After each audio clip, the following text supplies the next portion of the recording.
2 Coríntios. Antes de começar, eu te convido a preparar o coração. A palavra que você vai ouvir agora vem diretamente das cartas de Paulo à igreja de Corinto. Uma mensagem sobre fé, amor, sabedoria e transformação pelo poder de Deus. Se inscreva no canal, deixe o seu like, ative o sininho para não perder nenhum conteúdo e assista este vídeo até o final. Porque a palavra de Deus não volta vazia. E eu creio que se você permanecer até o fim, Deus vai falar com você e abençoar a sua vida. Agora silencie o coração e vamos juntos mergulhar em 1 e 2 Coríntios. 1 aos Coríntios, capítulo 1:3. Chamado, identidade e graça. Paulo inicia a carta afirmando que seu apostolado não é fruto de decisão humana, mas de um chamado direto de Deus.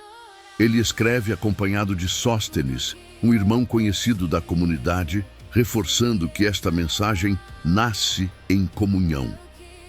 A carta é dirigida à igreja que está em Corinto, uma cidade marcada por riqueza, influência cultural e profundas contradições morais.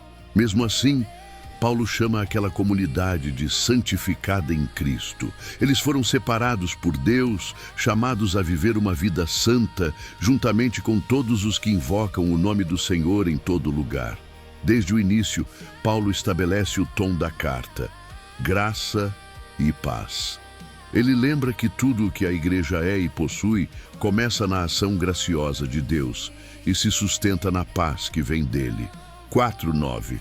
Gratidão apesar das falhas. Antes de corrigir, Paulo agradece. Ele reconhece que aquela igreja foi enriquecida em tudo, em palavra, conhecimento e dons espirituais. Eles não eram uma comunidade vazia espiritualmente. Deus havia confirmado entre eles o testemunho de Cristo. Paulo afirma que eles não careciam de dom algum enquanto aguardavam a revelação do Senhor. Mais do que isso, ele expressa confiança de que Deus mesmo os confirmaria até o fim. A fidelidade de Deus não dependia da perfeição deles, mas do compromisso divino firmado em Cristo.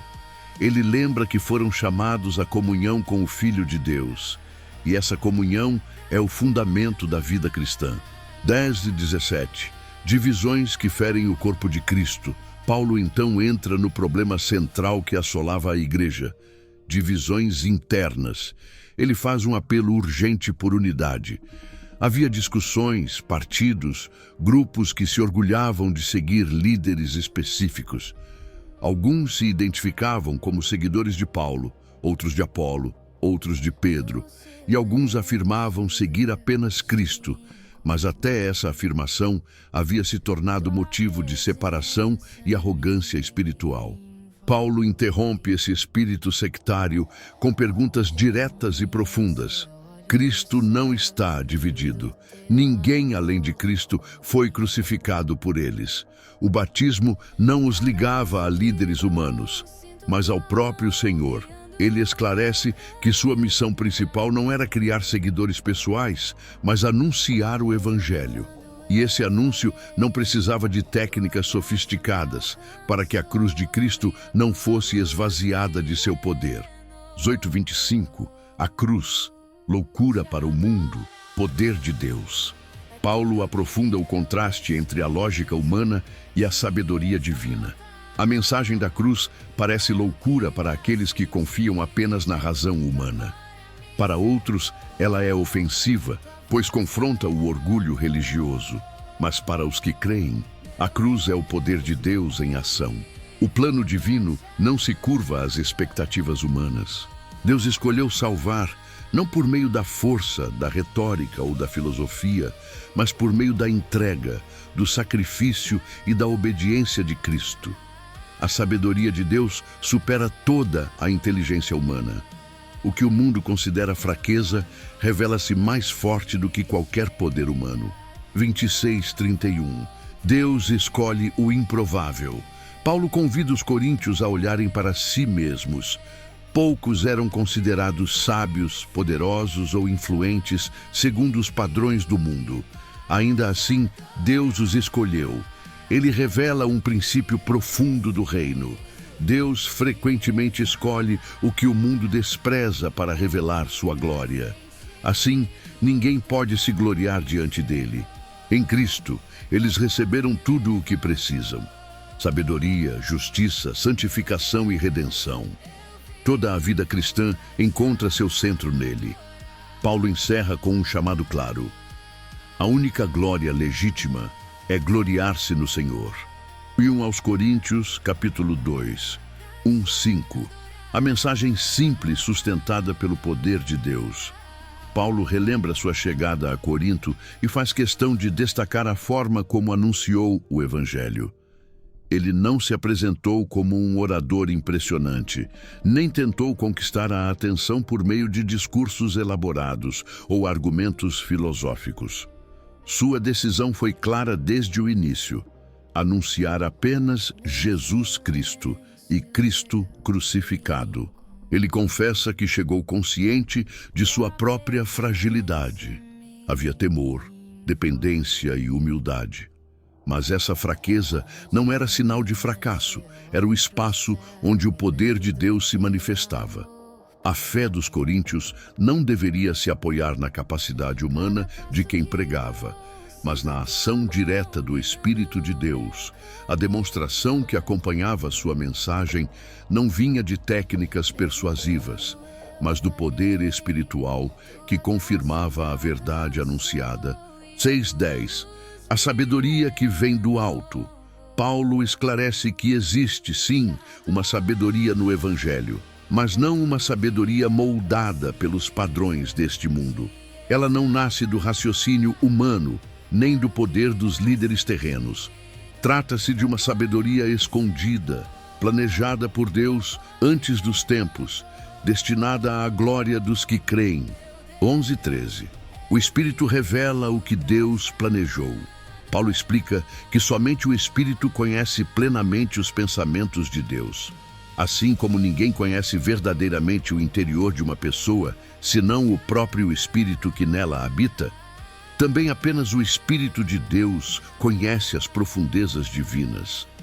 Os crentes receberam esse Espírito não para se gloriarem, mas para compreenderem aquilo que Deus lhes concedeu por graça.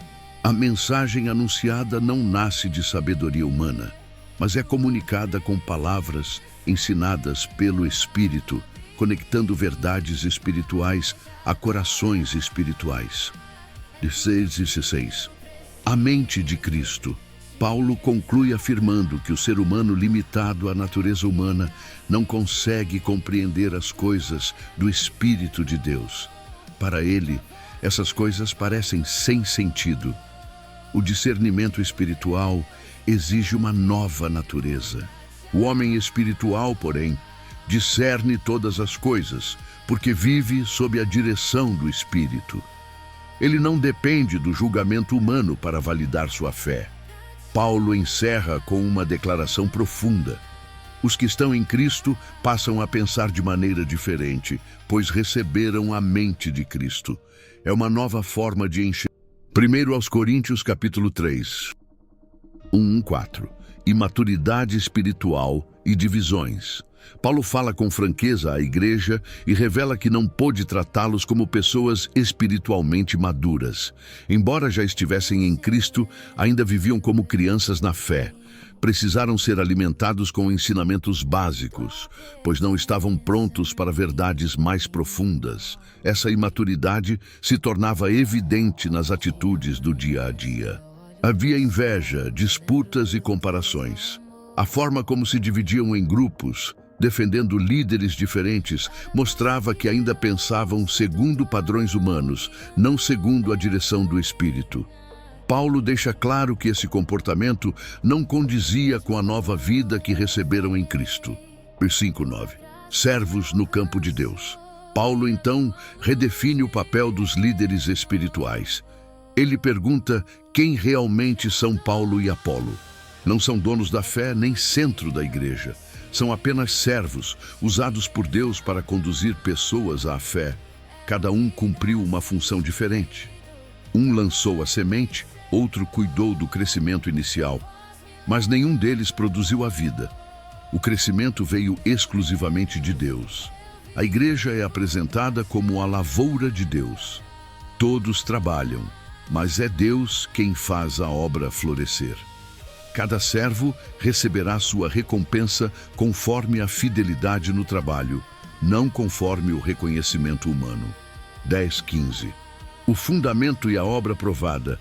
Paulo afirma que, pela graça de Deus, lançou o único fundamento possível: Jesus Cristo. Sobre esse fundamento, outros continuam construindo. Mas ele faz um alerta solene. Cada um deve cuidar de como constrói. Alguns edificam com materiais firmes e duradouros, outros usam materiais frágeis. Um dia, a obra de cada pessoa será provada. O que foi feito com fidelidade permanecerá. O que foi feito de forma descuidada será consumido. Mesmo que alguém seja salvo, sua obra pode não resistir. Paulo mostra que a salvação é graça, mas o serviço será avaliado. 16:17. O templo de Deus. Paulo eleva o tom e lembra à igreja que ela não é apenas um grupo de pessoas, mas o próprio templo de Deus. O Espírito Santo habita no meio deles. Por isso, destruir a unidade, promover divisões e agir com irresponsabilidade espiritual é algo extremamente sério.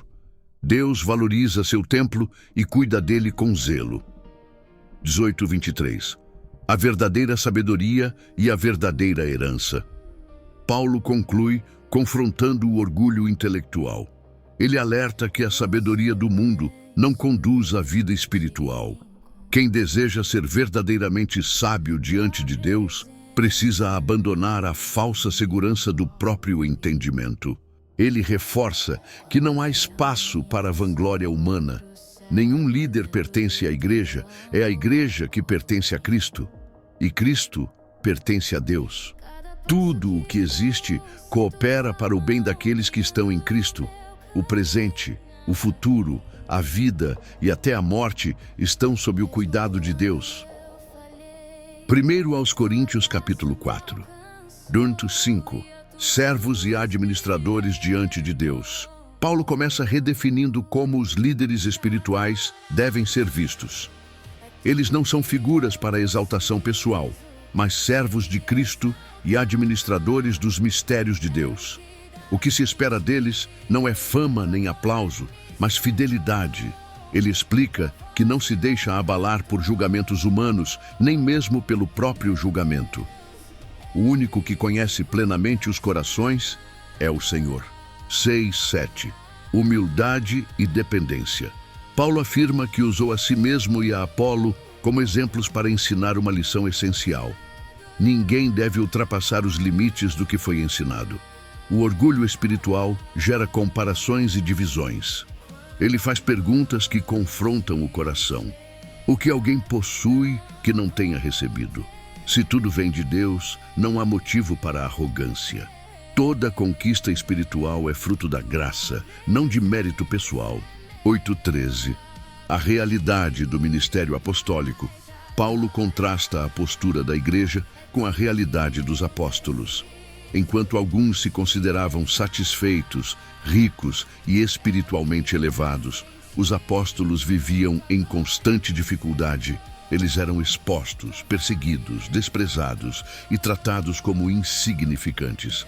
Trabalham com as próprias mãos, suportam insultos com bênção e enfrentam calúnias com paciência.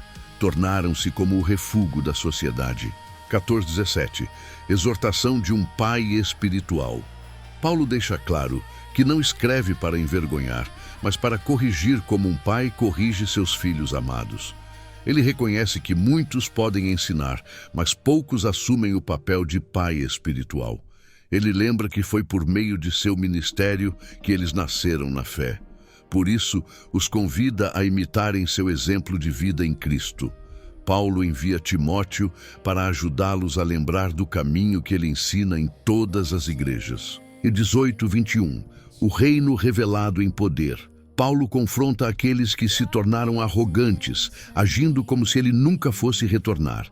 Ele deixa claro que, se o Senhor permitir, ele irá visitá-los. Mas o foco não está em palavras bonitas ou discursos vazios. O reino de Deus se manifesta em poder real, em transformação verdadeira. Paulo encerra com uma pergunta que revela seu coração pastoral. Ele prefere chegar com disciplina ou com amor e espírito de mansidão? A resposta depende da atitude da igreja. 1 aos Coríntios, capítulo 5, 1-2. Um pecado grave ignorado. Paulo começa tratando de uma situação extremamente séria que havia chegado ao seu conhecimento. Um tipo de comportamento moralmente grave estava sendo tolerado dentro da igreja, algo que nem mesmo era aceito entre aqueles que não seguiam a fé cristã. O mais alarmante não era apenas o pecado em si, mas a atitude da comunidade. Em vez de tristeza, arrependimento e correção, havia orgulho e indiferença. A igreja havia perdido a sensibilidade espiritual diante de algo que exigia dor, quebrantamento e ação responsável. 3.5. Autoridade espiritual e disciplina. Mesmo estando fisicamente distante, Paulo afirma que está espiritualmente presente. Com a autoridade dada pelo Senhor, ele orienta que a igreja haja de forma firme. A disciplina não tem como objetivo destruir a pessoa, mas confrontar o pecado de maneira tão clara que leve ao arrependimento. O foco final não é a condenação, mas a restauração espiritual. A correção severa serve para despertar a consciência e preservar a fé. Paulo mostra que a omissão diante do pecado também é uma forma de infidelidade. 6.8. O fermento que contamina. Paulo usa a imagem do fermento para explicar o perigo da tolerância ao pecado. Um pequeno erro não tratado se espalha rapidamente e compromete toda a comunidade. A igreja é chamada a viver com sinceridade e verdade, removendo aquilo que corrompe. A nova vida em Cristo exige ruptura com práticas antigas. A celebração da fé deve ser marcada por pureza e autenticidade. 9.13. Separação saudável e responsabilidade interna. Paulo esclarece que sua orientação não era para se afastar das pessoas do mundo em geral, pois isso seria impossível. A questão central é a responsabilidade dentro da comunidade cristã. A igreja não tem autoridade para julgar aqueles que estão fora da fé, mas tem responsabilidade de cuidar da vida espiritual dos que fazem parte dela. A disciplina é uma expressão de amor e zelo pelo corpo de Cristo.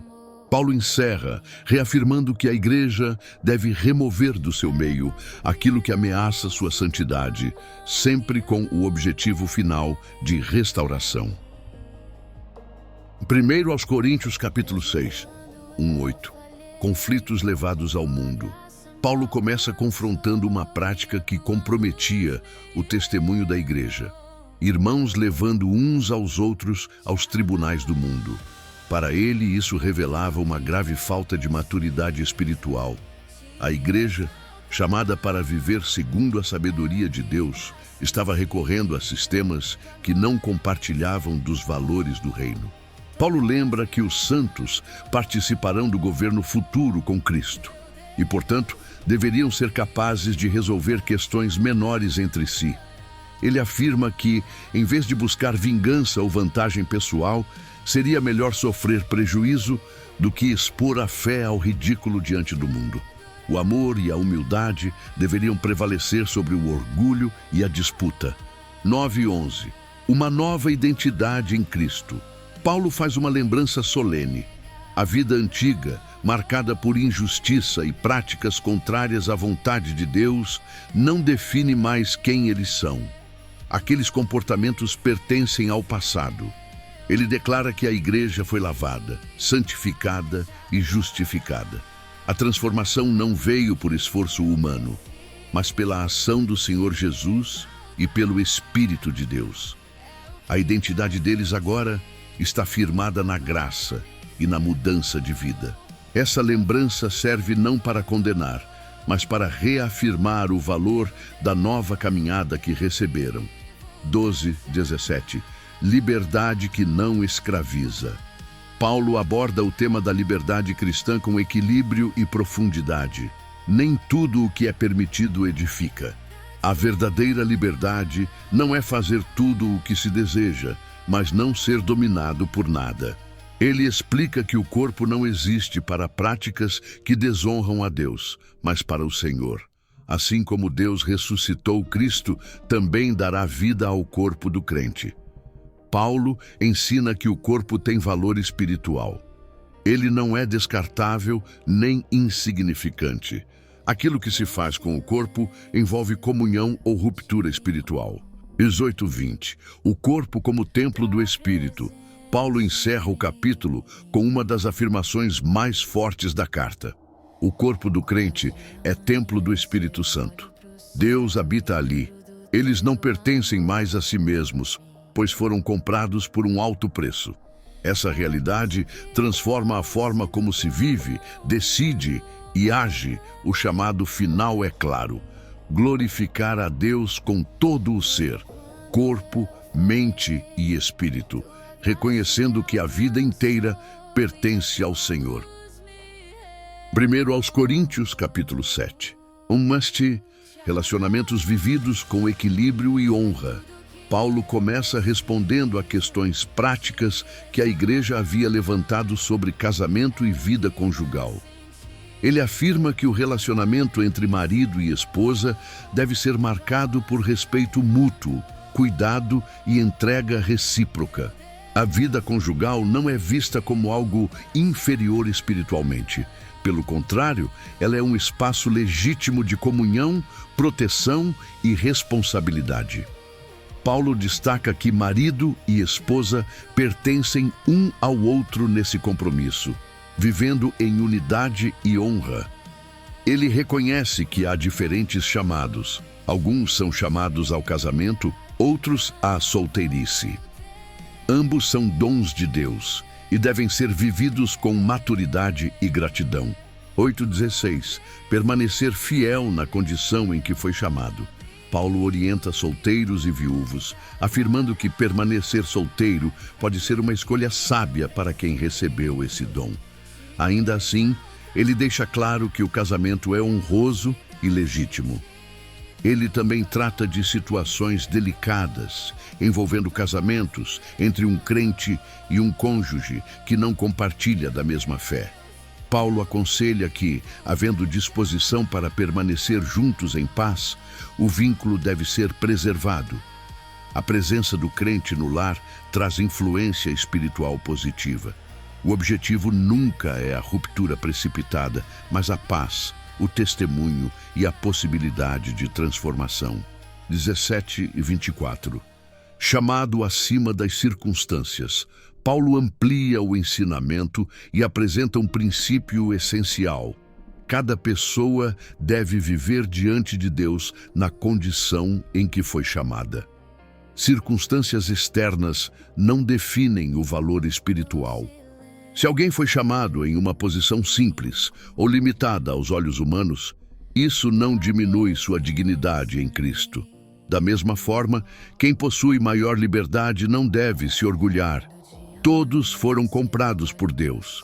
A verdadeira liberdade não está na mudança imediata das circunstâncias, mas na consciência de pertencer ao Senhor. 25:35.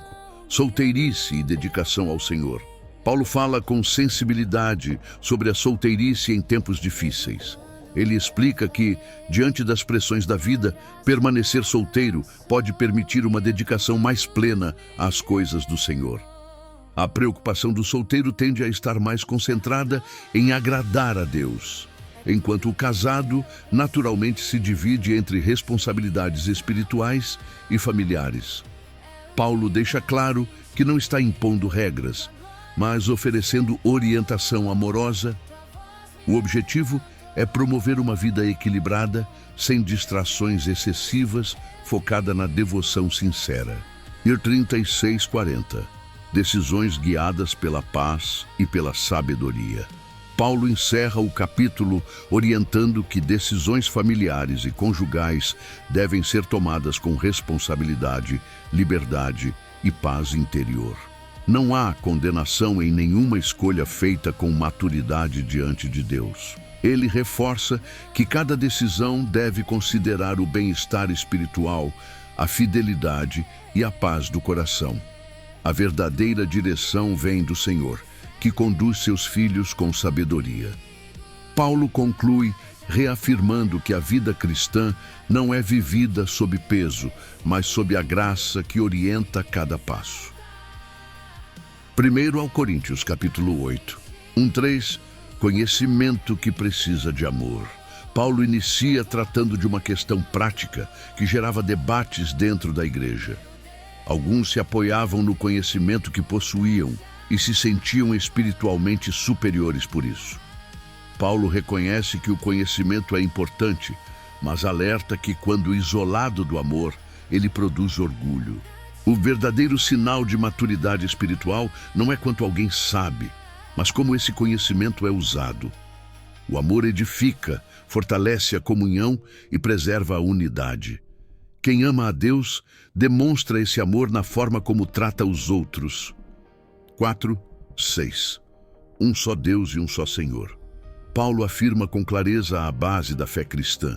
Existe um só Deus, o Pai, de quem procedem todas as coisas, e um só Senhor, Jesus Cristo, por meio de quem tudo existe. Ele reconhece que muitos atribuem poder a diversas divindades, mas esclarece que essas crenças não possuem autoridade real. Para os que estão em Cristo, a compreensão é simples e profunda. Toda a criação e toda a vida encontram seu sentido em Deus.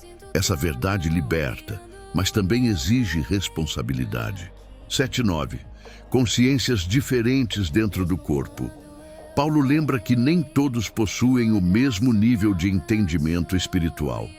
Alguns, por causa do passado, ainda associavam certos costumes a práticas antigas, e isso afetava sua consciência. Ele alerta que a liberdade de uns não deve se tornar tropeço para outros. A maturidade cristã não se mede pela liberdade exercida, mas pelo cuidado com o irmão mais fraco. 10:12. O perigo de ferir o irmão. Paulo descreve o risco de usar a liberdade sem sensibilidade. Alguém com consciência frágil pode ser levado a agir contra sua própria convicção ao ver outro fazendo algo que considera errado. Ferir a consciência de um irmão é ferir o próprio corpo de Cristo. O pecado, nesse caso, não está apenas no ato, mas no impacto que ele causa sobre a fé do outro. 13. Renúncia por amor. Paulo encerra com uma declaração pessoal e poderosa. Ele afirma que está disposto a abrir mão de sua própria liberdade, se isso for necessário para preservar a fé de um irmão. O amor para Paulo vale mais do que qualquer direito. A verdadeira liberdade cristã se revela na disposição de renunciar quando isso edifica e protege o próximo. 1 Coríntios, capítulo 9, 1:6. A autoridade do apóstolo confirmada pelo serviço. Paulo inicia defendendo sua autoridade apostólica. Ele lembra que viu o Senhor e que a própria igreja de Corinto é a prova viva de seu ministério. Sua liberdade em Cristo é real, assim como seu chamado. Ele explica que, como apóstolo, possui direitos legítimos, inclusive o direito ao sustento material e à vida familiar, assim como outros líderes da igreja. 7:12. O direito ao sustento no ministério. Paulo usa exemplos do cotidiano para mostrar que todo trabalhador é digno de receber sustento por seu trabalho. Soldados, agricultores e pastores se beneficiam do fruto de seus esforços. Ele mostra que esse princípio também está presente na lei de Deus, que ensina cuidado e justiça. Ainda assim, Paulo ressalta que escolheu não fazer uso desse direito em Corinto, para que nada atrapalhasse a mensagem do Evangelho. 13:18. Um chamado que se impõe ao coração. Paulo explica que anunciar o Evangelho não era para ele motivo de orgulho, mas uma responsabilidade confiada por Deus. Ele se via como alguém incumbido de uma missão que não podia ser abandonada. Sua recompensa não estava no sustento material, mas em anunciar o Evangelho de forma livre, sem criar obstáculos ou suspeitas. Ele encontrou alegria em servir, sem exigir nada em troca. 19:23. Tornar-se tudo para todos. Paulo descreve sua postura missionária. Embora fosse livre, escolheu se fazer servo de todos para alcançar o maior número possível de pessoas. Ele se adaptava aos contextos culturais e às realidades daqueles que encontrava, sem comprometer a verdade do Evangelho. Seu objetivo era simples e profundo: salvar alguns, levando-os a Cristo. Essa flexibilidade não era fraqueza, mas amor estratégico e compromisso com a missão. 24:27. Disciplina para alcançar o prêmio eterno. Paulo conclui com uma poderosa metáfora esportiva. Ele compara a vida cristã a uma corrida que exige foco, disciplina e perseverança. Enquanto atletas se dedicam intensamente por uma recompensa passageira, o cristão corre por um prêmio eterno. Paulo afirma que submete seu corpo e sua vontade à disciplina para não perder o propósito de seu chamado. A vida cristã não é vivida de forma desordenada, mas com intenção, autocontrole e visão eterna. 1 aos Coríntios capítulo 10. Então 5. Lições do passado de Israel. Paulo começa lembrando aos coríntios a história do povo de Israel no deserto. Ele destaca que todos passaram pelo mar, todos estiveram sob a nuvem e todos participaram das mesmas experiências espirituais. Eles beberam da mesma fonte espiritual e foram sustentados por Deus de maneira sobrenatural. No entanto, apesar de tantos privilégios, muitos não agradaram a Deus e seus corpos ficaram espalhados pelo deserto. Com isso, Paulo estabelece uma verdade clara: privilégios espirituais não substituem obediência e fidelidade. 6:11. Advertência contra o pecado e a autoconfiança. Esses acontecimentos servem como exemplo. Paulo alerta para que a igreja não deseje o mal como Israel desejou, nem se envolva com idolatria, imoralidade, murmuração ou rebeldia. Ele relembra como essas atitudes trouxeram consequências sérias no passado. A mensagem é direta. A história foi registrada para advertir aqueles que vivem no presente, para que aprendam e não repitam os mesmos erros. Paulo chama a atenção para o perigo da autoconfiança espiritual, que faz o crente acreditar que está firme quando, na verdade, corre risco de cair. 12:13. Vigilância e fidelidade de Deus. Paulo faz um chamado à vigilância. Quem pensa estar em pé deve cuidar para não cair. Ao mesmo tempo, ele traz uma palavra de esperança e equilíbrio. Deus é fiel. Nenhuma tentação é maior do que a capacidade que ele concede para resistir. Sempre há uma saída, um escape preparado por Deus, mesmo nos momentos mais difíceis. Essa fidelidade divina não elimina a luta, mas garante que ela nunca será insuportável. 14:22. A incompatibilidade entre Cristo e a idolatria. Paulo orienta a igreja a fugir da idolatria. Ele explica que a participação na mesa do Senhor representa comunhão com Cristo, assim como a participação em rituais pagãos representa comunhão com aquilo que está por trás deles. Ele deixa claro que não é possível viver dividido entre dois senhores. Não se pode beber do cálice do Senhor e, ao mesmo tempo, se associar conscientemente a práticas que negam essa comunhão. 23:30. Liberdade com responsabilidade. Paulo retoma o tema da liberdade cristã. Nem tudo o que é permitido convém, nem tudo edifica. A verdadeira liberdade não busca apenas o próprio benefício, mas considera o impacto sobre os outros. Ele orienta que o crente haja com consciência limpa, evitando escandalizar ou ferir a fé do próximo. O amor deve guiar as escolhas acima do simples direito pessoal. 31:33. Viver para a glória de Deus. Paulo encerra o capítulo com um princípio que resume toda a vida cristã. Tudo deve ser feito para a glória de Deus. Seja nas ações mais simples ou nas decisões mais complexas, o objetivo do cristão é honrar a Deus e conduzir outros à salvação. Paulo afirma que procura agradar a todos, não para se promover, mas para que muitos sejam salvos. A fé cristã se manifesta em escolhas conscientes, motivadas pelo amor e pela glória de Deus. Primeiro, aos Coríntios 11, 1. O exemplo como caminho.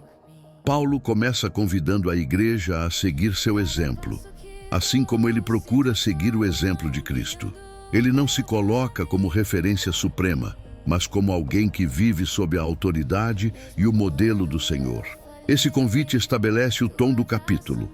A fé cristã se expressa não apenas em palavras, mas em atitudes visíveis, que refletem a ordem e o caráter de Cristo. 2,16. Ordem, honra e respeito na adoração. Paulo elogia os coríntios por preservarem as instruções que receberam, mas aborda uma questão delicada relacionada à ordem e à honra nas reuniões de adoração. Ele fala sobre princípios espirituais que envolvem liderança, responsabilidade e respeito mútuo entre homens e mulheres.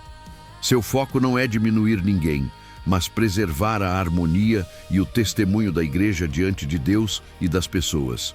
Paulo lembra que homem e mulher dependem um do outro no Senhor e que tudo procede de Deus.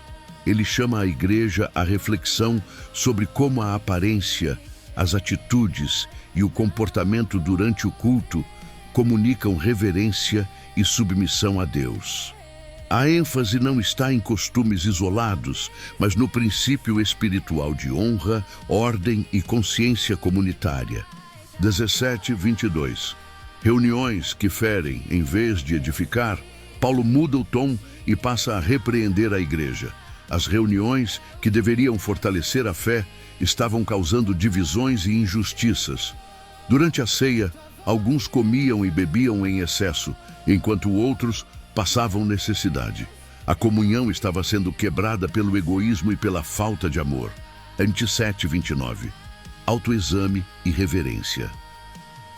Paulo adverte sobre o perigo de participar da ceia de maneira irreverente.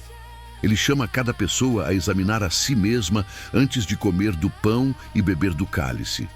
Esse exame não é para afastar o crente da mesa, mas para conduzi-lo ao arrependimento, à reconciliação e à consciência do valor do sacrifício de Cristo. Participar sem discernimento transforma um ato de comunhão em motivo de juízo. 30:34. Disciplina, cuidado e restauração. Paulo explica que algumas consequências já estavam sendo sentidas na igreja por causa da irreverência e da falta de discernimento. No entanto, ele afirma que a disciplina do Senhor tem como objetivo corrigir e salvar, não condenar. Ele orienta a igreja a esperar uns pelos outros, restaurando o sentido de comunhão e cuidado mútuo. Primeiro aos Coríntios 12, 1-3, a origem verdadeira dos dons espirituais. Paulo inicia esclarecendo que não quer que a igreja seja ignorante a respeito dos dons espirituais.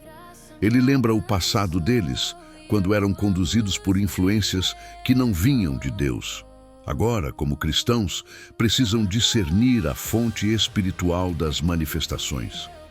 O Espírito Santo sempre conduz à exaltação de Cristo. Nenhuma experiência espiritual genuína diminui Jesus ou o coloca em segundo plano. 4:11. Diversidade de dons, o mesmo Espírito. Paulo apresenta a diversidade dos dons espirituais. Há diferentes manifestações, diferentes serviços e diferentes formas de atuação, mas todas procedem do mesmo Deus. Cada dom é concedido com um propósito claro, o bem comum. Nenhum dom é dado para exaltação pessoal, mas para edificar o corpo de Cristo. O Espírito distribui esses dons conforme a sua vontade soberana e todos são necessários para o funcionamento saudável da igreja. 12:20. Um só corpo com muitos membros. Paulo usa a imagem do corpo humano para explicar a unidade da igreja. Assim como o corpo possui muitos membros com funções distintas, O corpo de Cristo é formado por pessoas diferentes, chamadas para trabalhar juntas. Ninguém pode se considerar inútil ou dispensável. Cada membro tem seu valor e sua função. A diversidade não enfraquece o corpo, ela o fortalece. 21:26. Dependência mútua e cuidado recíproco. Paulo reforça que nenhum membro pode desprezar o outro. Os mais visíveis não são mais importantes do que os que parecem mais fracos. Deus organizou o corpo de forma que haja cuidado mútuo. Quando um membro sofre, todos sofrem. Quando um é honrado, todos se alegram. A igreja saudável é marcada pela empatia, pela solidariedade e pelo amor prático entre seus membros. 27:31. Chamados diferentes, um só propósito. Paulo conclui lembrando que a igreja é o corpo de Cristo e cada pessoa tem um lugar específico nele. Deus estabeleceu diferentes funções e ministérios e nem todos exercem o mesmo papel. A comparação gera confusão, mas o reconhecimento do chamado traz equilíbrio. Paulo incentiva a igreja a buscar os dons que mais contribuem para a edificação, preparando o caminho para apresentar um caminho ainda mais excelente, o amor.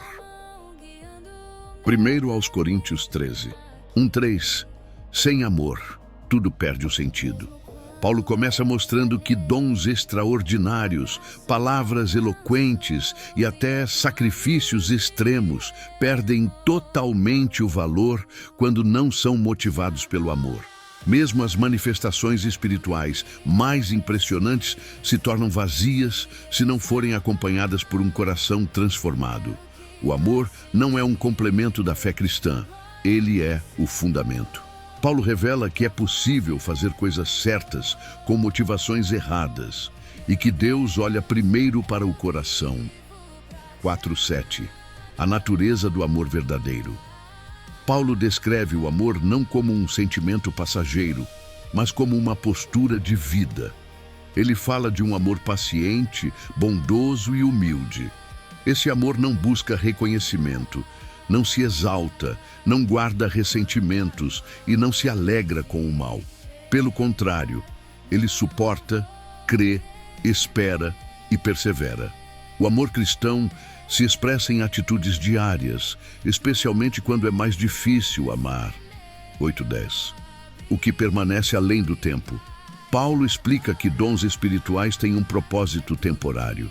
Eles servem para edificar a igreja enquanto ela caminha neste mundo. O amor, porém, não tem fim.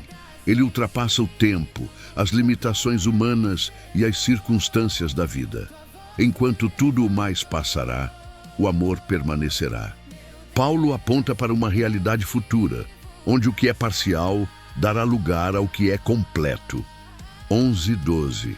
Maturidade e visão espiritual.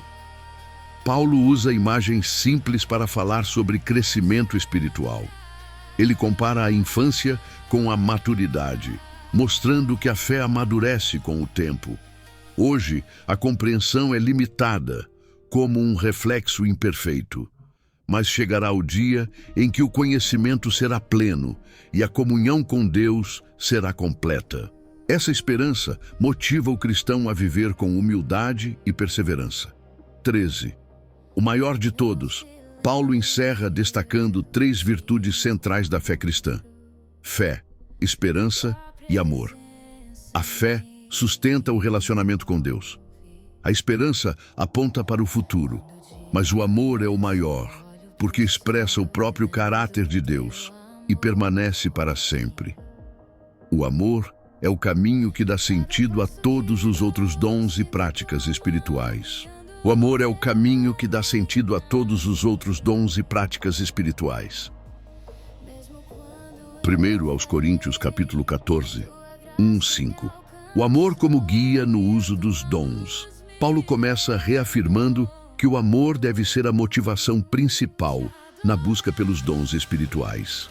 Ele incentiva a igreja a desejar dons que edifiquem a comunidade, especialmente aqueles que comunicam a vontade de Deus de forma compreensível.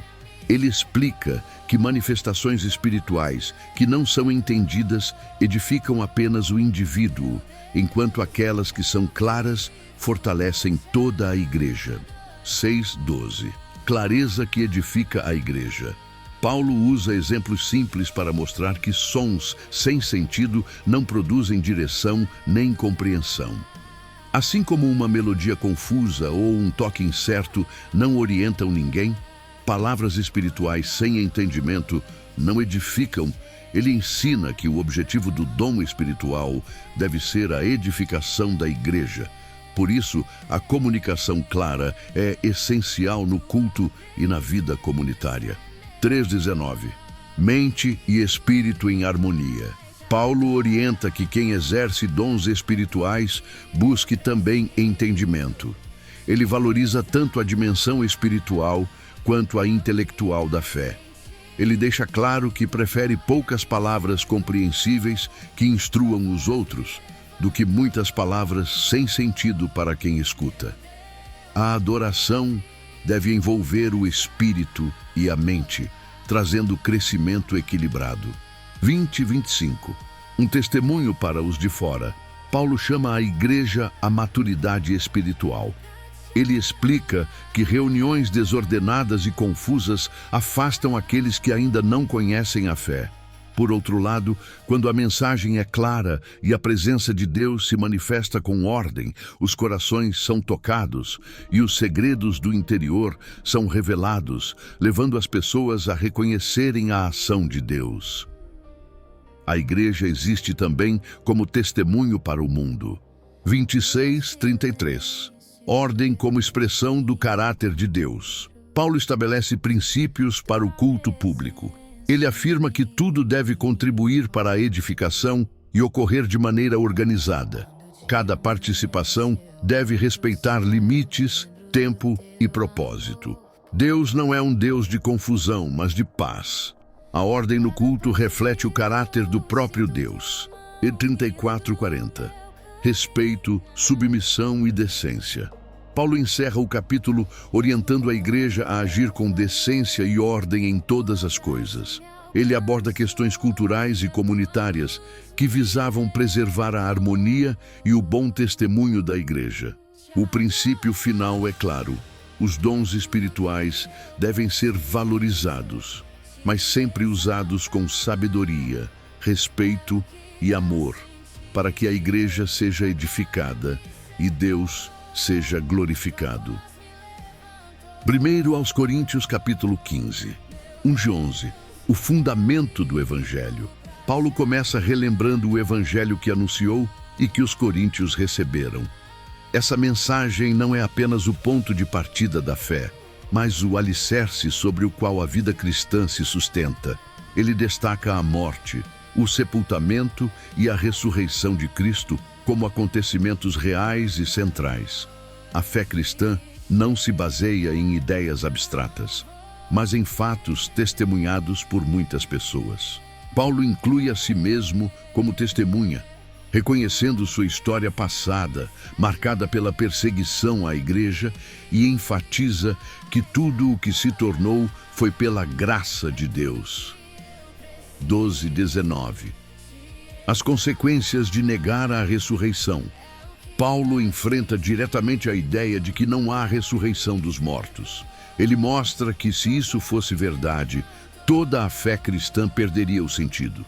Sem a ressurreição, a pregação seria vazia, a fé seria inútil, o perdão não existiria e os que morreram em Cristo estariam perdidos. O cristianismo não oferece apenas conforto presente, mas esperança eterna. Paulo deixa claro que a esperança cristã não se limita a esta vida. 20:28. Cristo, o primeiro da nova criação. Paulo afirma com convicção que Cristo ressuscitou e se tornou o primeiro de muitos que ressuscitarão. Ele explica que, assim como a morte entrou por um homem, a ressurreição vem por meio de Cristo. No tempo determinado por Deus, todos os inimigos serão vencidos, inclusive a morte. Ao final, o reino será entregue ao Pai e Deus será tudo em todos. Em 9:34. uma esperança que transforma a vida. Paulo usa exemplos práticos para mostrar que a esperança da ressurreição molda a forma de viver. Se não houvesse ressurreição, não haveria razão para sacrifício, perseverança ou renúncia. Ele adverte contra influências que corrompem a fé e chama a igreja ao despertamento espiritual. A esperança futura exige uma vida consciente no presente. 35:44. O mistério do corpo ressuscitado. Paulo responde às perguntas sobre como será a ressurreição. Ele usa imagens da natureza para mostrar que há transformação, não simples repetição. O corpo semeado em fraqueza é levantado em poder. O que é limitado se torna glorioso. A ressurreição envolve continuidade e novidade ao mesmo tempo. Deus dá a cada ser um corpo conforme a sua vontade. 45:49. Do terreno ao celestial. Paulo contrasta o primeiro homem, terreno, com Cristo, o homem celestial.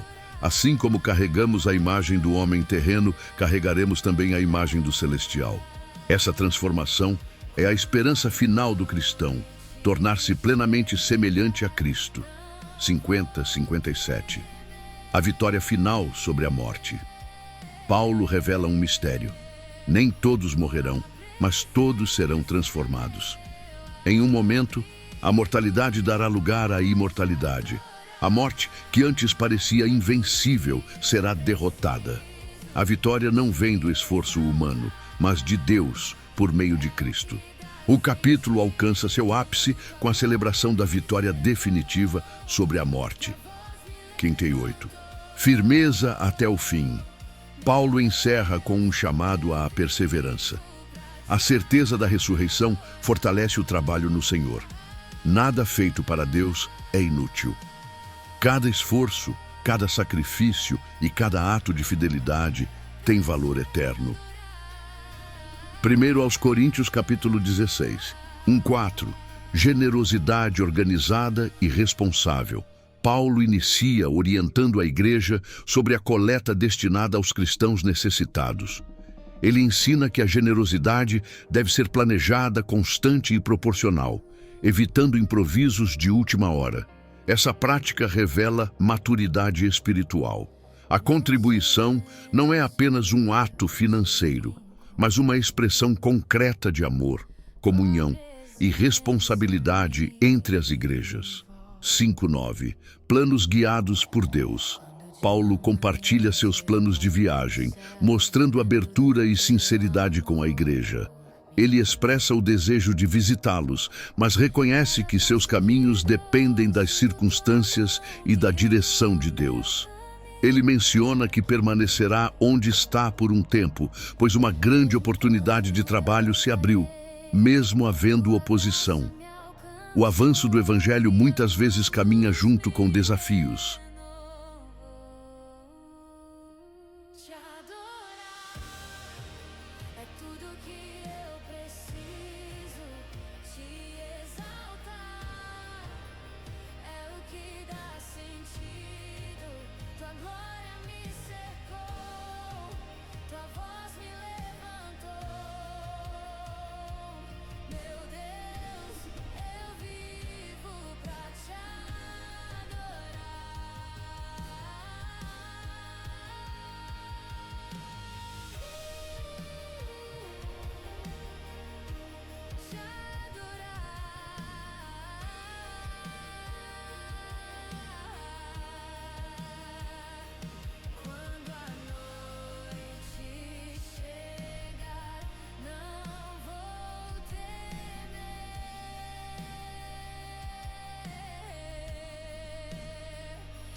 No silêncio eu te encontro.